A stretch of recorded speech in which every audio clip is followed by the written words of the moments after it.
Along the coast in Esquimalt, BC, a nearly $800 million wastewater treatment plant now finally under construction. I think there was actually a bit of a hurdle that we had to overcome because it had been talked about for so long. Officials say there was some initial confusion over what exactly was being proposed because a treatment plant had been debated here for decades. And I think there's a lot of residents that understand the importance of the project and will feel a great deal of pride in the project for generations to come. In the new plant, wastewater will be treated in 3 stages. Even contaminants like pharmaceuticals will be removed. It's seen as a big step up from what's happening now. The area's sewage is currently screened. Anything larger than 6 millimeters is removed. It's then pumped into the ocean. I mean, do you want a brown ocean or a blue ocean? Over the years, there's been plenty of protests. The most visible came in the form of Mr. Floaty. I got the idea after seeing a cartoon, Mr. Hanky on South Park. Mr. Hanky? Howdy-ho! Into the Strait of Wanda Poopa? I thought, yeah, that's what we need, a big walking, talking, dancing piece of poo. To really illustrate the point. Yeah, for sure. You can't ignore a 7-foot-tall turd.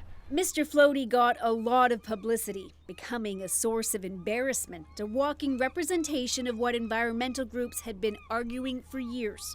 Our beautiful ocean is not a big magical toilet where everything disappears. A local diver took this video showing sediment on kelp, arguing this was the result of the untreated sewage. But many scientists see it much differently. There is no good science that supports the need for this plant now.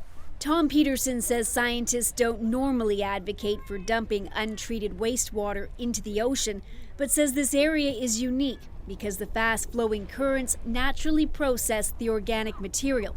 It's pumped through pipes that run more than 1 kilometer offshore and 50 meters below the surface. If the science wasn't there to support this, why do you think the politics were what they were? The politicians respond to public pressure, and the public pressure was mounting because people have a natural aversion to the sense that we're putting poop in the ocean. And, we call it the ick factor.